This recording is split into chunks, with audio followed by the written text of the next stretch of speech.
Yeah, family. Kaba Hiawatha. We're going to try this again, my family. This is going to be a part two. This will finish up exactly what it is that we needed to be talking about as it relates to education. The power of education. And it just becomes important that, okay, we're going to get back in here. Here's DTR. Okay. There's so much that we have to talk about. Apologies for the pause. It came across that the live was paused. Hey, Brother Quasi, how's it going? Good. Brother Kaba, we are back live in effect. That is it. We are back. How you say it, it's not over until we win. Hey, that's it, brother man. Keep on keeping on. We'll find one way to do it, one way or another. And that exactly.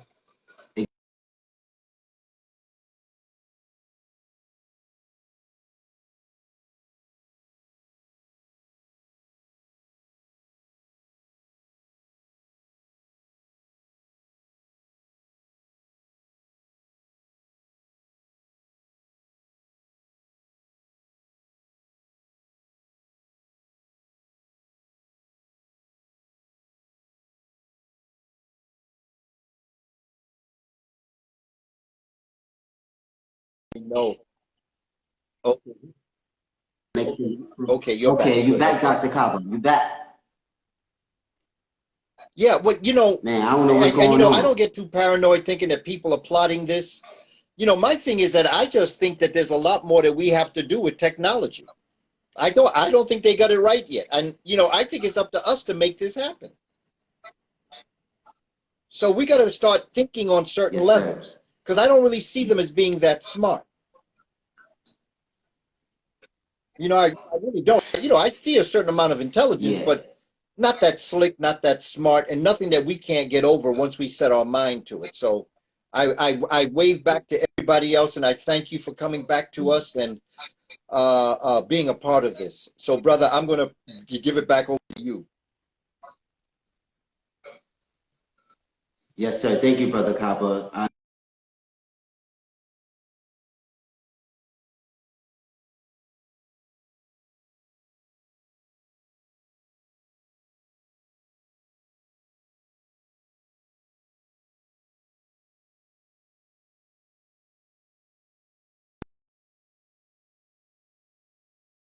That the name Good. of Hey, the people came back, brother. We were paused for a while. Say that again.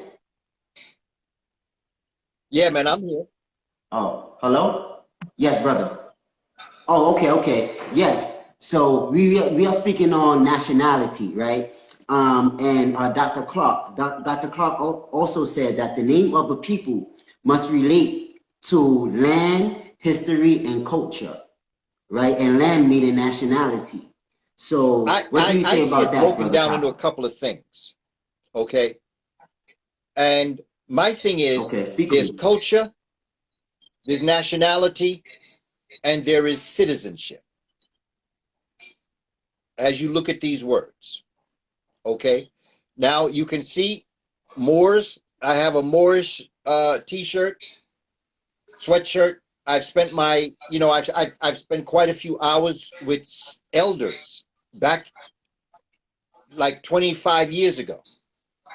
Elders who were children who were in the presence of Noble Drew Ali.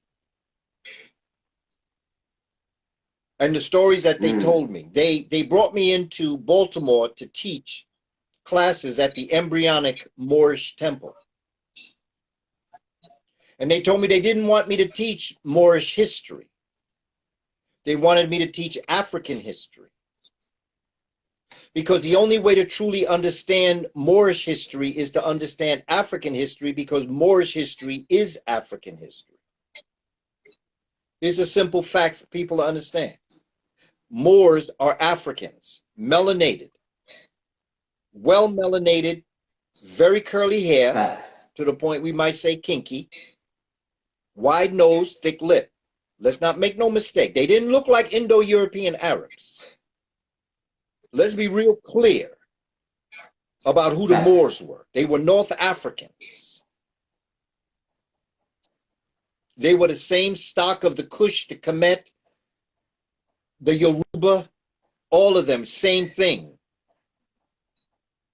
And so we have to come to an understanding of the world that we're living in. And I know that many people talk about nationality, and I understand that. And I don't get involved in the inner workings of those concepts, because for me, there's just one thing that we have to understand as we really have to see us as a people. Our culture is African. It's original. And our nationality has to come from a nation. It has to come from a nation. It can't be a word. And I say, this is how I say, this is my own personal thing now. I am an American African, a United States African. I don't even say American. Well, I say it, but I don't mean it, because what is that? You know, this is the American hemisphere. If you are in Canada and you black, what are you? You are a Canadian. But what's the continent you belong to? It's not Canada, the way in which things have been broken down. What happens if you're from Puerto Rico or you're from Jamaica? You're in the American hemisphere. Guatemala, Ecuador, you're in the American hemisphere. The United States' arrogant ignorance has made Europeans think that they are the only American. There's no South America, there's no Central America, there's no Caribbean. It's just them. And what I am saying is that citizenship is the country from whence you belong, that you are going to collect certain things. That's a legal aspect. And so we have to understand and study our history and understand exactly who we are. Understand exactly where we came from. And understand where we want to go. And so what Dr. Clark always encouraged us to do was to understand all aspects of the African experience, embrace them all, accept them all, acknowledge them all. But as you navigate through life, there are choices that you have to make. You cannot belong to a color. You cannot belong to a name. You must always draw back, as Malcolm told us, to a land. That's how you can be identified, because culture is determined by your geographical location. Okay, you have Trinidad and you have Jamaica. They both speak English, but there's two different cultures there. Jamaican culture is different from Trinidadian culture. Right. They both speak English, and there are many commonalities. But there is a difference to be recognized. A Jamaican doesn't want to be considered a Trinidadian, not because they feel that Trinidadian is not worthy. It is because they're not Trinidadian.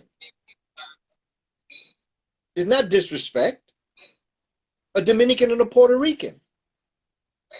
You know, when I first started teaching in District 9, and I would go to the bodega and I would get something to drink, and I would want a straw, I would ask for sorbetto. Sorbetto means straw in the Spanish spoken by Puerto Ricans. But there were many movements of people from the Dominican Republic that came to the Bronx where I worked, and they had bodegas eventually. And when I went to a Dominican store and wanted a straw, I asked for a calimete.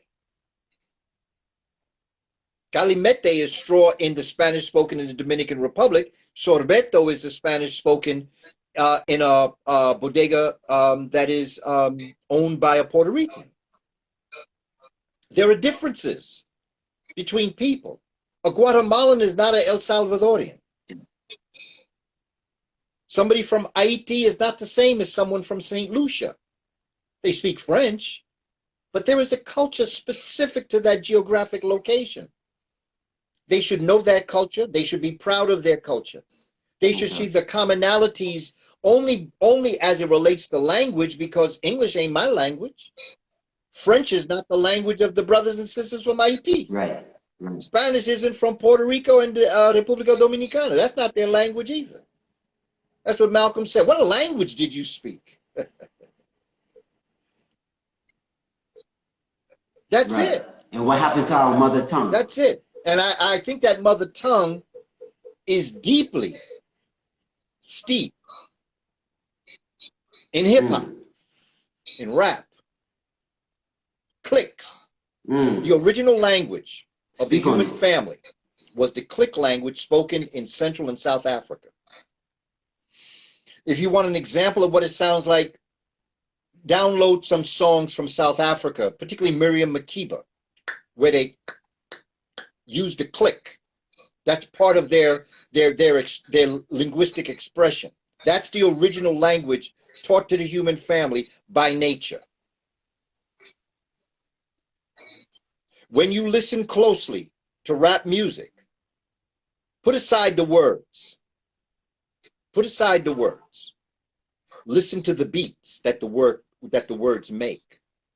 Listen to the beats. And if you listen to the beats of rap music, you'll hear the piano played by Ludwig van Beethoven. You'll hear the piano played by Thelonious Monk. The sax played by Charlie Parker. The song sung by Aretha Franklin. If you listen to the beats, you'll see the relationship as it relates to the beats, not the words. Because I know a lot of us have problem when it comes to some of the words that are used. Don't get caught up in the words. Get caught up in the beats. That's what my son said. He said, yo, Dad, don't get caught up in the words. Listen to the beats that the words are making. And then when you do all of that, go back and listen to Pata Pata by Miriam Makeba. Listen to the click. Listen to the beats. Words were added. Because words really are beats when you stop and think about it. We use, just like language, we're speaking now, and we're speaking a certain way. But if I were to bring my voice up and down and over and around, then it would start sounding like a song. And that's what musical instruments do. Yes, sir. See, this is what I mean when I say we got to Africanize our thing. Because this stuff out here, these people don't know what they're talking about. They don't know music. You know, one of the musicians in James Brown band, the JBs, once told me that to African people, music is not only what you hear as musical notes, but the empty spaces between the musical notes. In other words, you hear me talking. Now I'm going to stop. Now I'm going to pick up. Part of what I had to say was as important in the space where I didn't talk as much as it was when I was talking.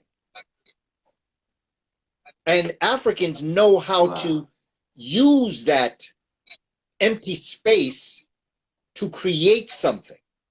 So it's not empty. It's being used, but it's being used differently, upon which Western civilization never got it, don't got it now, and could never get it if they tried. It's up to us. I ain't tripping over them. I'm focused on us.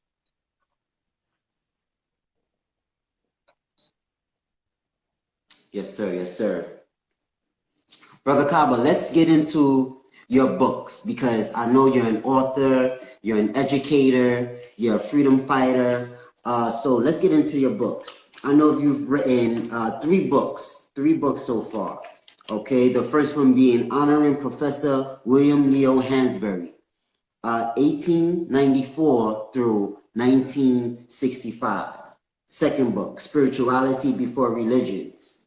Spirituality is unseen science, and science is seen spirituality. Don't let that go over your heads, family. Book number 3, Shabaka Stone, An African Theory on the Origin and Continuing Development of the Cosmic University. That's a beautiful title. Professor Kaba, are there any links or relation to your trilogy or The 3-set book? book that I wanted to write was Shabaka Stone. But sometimes you have a prerequisite. Like if you take an algebra, sometimes you have to take pre-algebra. And so I realized that there was some books that I had to write that would support Shabaka Stone. I first was introduced to Shabaka Stone. My mother introduced me to Shabaka Stone back in the mid-70s. I had just written a book on Ethiopia. It was a novel called Panthers Kings. And my mother worked for a major corporation that had a Xerox room. She was a secretary. And she used to bring my work in to get Xerox copies of. And so she brought the book to get Xerox copies, but when she went to pick up the copies, because a lot of folk were us, a lot of people working in the Xerox room, you know, were African American, Hispanic American. And so everything was kept indoors. And so when she went back to collect it to bring it home, the brother said, "This your son wrote this?" She said, "Yeah." And she said, "Well, if your son writes like this, I know he'll like this." And they gave my mother a Xerox copy of Stolen Legacy by George G.M. James. Before it was redone, before it was reprinted. It was on the underground. It was in Xerox rooms. That's where I got a lot of my books from. Albert Church Ward, Gerald Massey. I got it on the underground. Xerox copy. They've been reprinted since then. But now you're dealing at a time you wouldn't get it. So I read it, and then I got to chapter 8, where it talks about the Memphite theology. And Brother Kwesi, that just blew my mind. When I read that about the cosmic universe, and about how you could look at what the Greeks did and what the Cushites did, and you can make that comparative analysis, man, I was blown away, brother. Wow. But the thing was, I didn't do anything with it. I read it. I reread it. I've been reading it. I've been advising it. You know, I've been doing all sorts of things. I taught a college class on Stolen Legacy. But then, as I'm getting up in time, I'm beginning to realize, man, we got to get this story out there. So what I did was I also did 2 master's theses, one in history, one in education administration supervision. And I dedicated my book to William Leo Hansberry. My first thesis was on the life and the lifetimes and work of William Leo Hansberry. My second thesis was in education administration supervision, and my thesis was, how did he develop the African Studies Department at Howard University in 1922? How did he do it? And so what I decided to do back in like 2015, 2016, I decided I was going to start. I started my concept in 2014 to write the 3 books, particularly Spirituality Before Religions, because I realized that that book would open up a way to understand Shabaka Stone better. But Shabaka Stone was a Pharaoh Shabaka of the 25th dynasty, Kushite, somewhere around 710 BCE, before the Common Era. What he did was he came upon a document that was worm-eaten, that was written thousands of years before by his ancestors. And he decided that he was going to rewrite this cosmological story, the Memphite theology found in Memphis, carve it on stone to be saved for all time and space. So his scholars carved it. It's called Shabaka Stone. It's in the British Museum, and it's item number 495. I believe 495. Shabaka Stone. And in rewriting it, paying homage to his ancestors, that's where I decided that before I write Shabakistan, and before I write Spirituality Before Religions, I'm going to pay homage to my ancestor, William Leo Hansberry, and expose his life to our people to help him understand all the Black studies that we're doing now and all the things that we're doing to get into our culture and understanding. He was the first person. That's why the title of the book is Honoring William Leo Hansberry. He was the intellectual. This is considered to be an intellectual libation dedicated to the architect of America's African Studies program. Directly or indirectly, every Black Studies program is related somehow to William Leo Hansberry and what he did back in 1922 at Howard University. I had to pay homage to him before I started writing my books. It is an African tradition that when you're about to set off on a journey, you pay homage to the ancestors to be with you on your guide, to be with you on your journey. And so that's what I did. My first book was published in 2016. Indeed. The Life and Times of William Leo Hansberry. And I combined both of my theses because at the end of towards the end, the other part of the book is his curriculum on how he developed his program. And then Spirituality Before Religions. I basically wanted to analyze important texts of our ancestors. The Memphite text, the Pyramid text, those two were the Old Kingdom text. The Middle Kingdom brought forward the Coffin text. The New Kingdom brought forward the Book of the Coming Forth Today by Night, misnamed the Book of the Dead. The Book of the Gates came now. The Aten text came in the New Kingdom. And then in the Napatan dynasty or the 25th dynasty came the Shabaka stone. So I ended where I began with the Memphite text. And what I'm attempting to do is to analyze these to let everybody understand. I never said anything negative about any religion. I don't do that. I don't talk negative about religions. Because I know that by studying African scripture, all their religions came from Africa. So if I put down Christianity, I'm putting down the Amen priesthood. If I put down Judaism, I'm putting down Atanism. If I put down Islam, I'm putting down the combination of both Amenism and Atanism balanced in the spirit of Ma'at. Rosicrucian, Buddhism, Zoroastrian, Confucius, whatever. It all came out of Africa, and Africans were the ones that introduced it into the lands.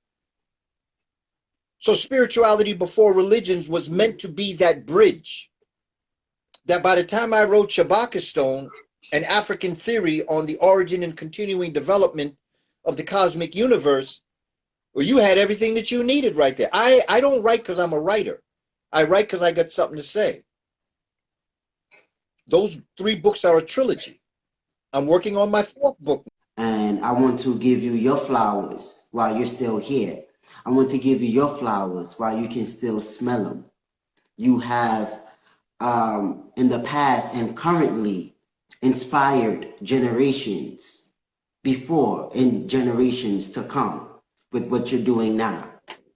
So I thank you, I thank you, I thank you, and I love you to life. Hotep, all back at you, brother. Kaba. All power to the people. Hotep. It's our time. Peace. Peace.